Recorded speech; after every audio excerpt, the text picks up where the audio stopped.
ফের বিভ্রাট কলকাতা মেট্রোয়।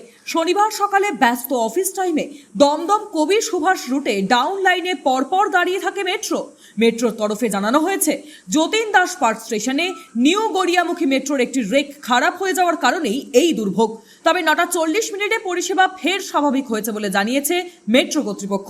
তবে যাত্রীদের বক্তব্য, ডাউন লাইনে মেট্রো প্রতিটি স্টেশনে গিয়ে বেশ কিছুক্ষণের জন্য দাঁড়িয়ে থাকছে, ফলে পরিষেবা স্বাভাবিক হতে আরও কিছুটা সময় লাগবে বলে মনে করা হচ্ছে।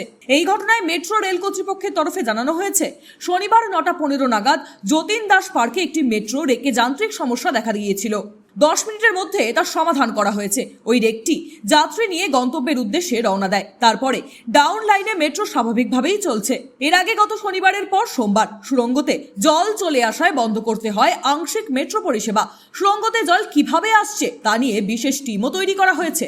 রাস্তার উপরে জমে থাকা জল পুরসভার নিকাশি নালা মারফত সুড়ঙ্গতে প্রবেশ করছে কিনা তা নিয়েও বিশেষ পর্যবেক্ষণ চালাচ্ছে metro.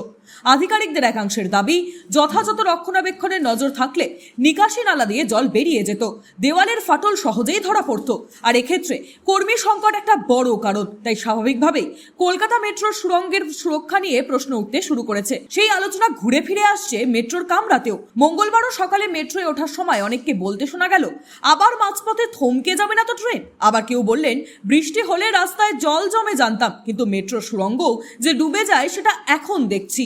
Bureau report, sky news Bangla.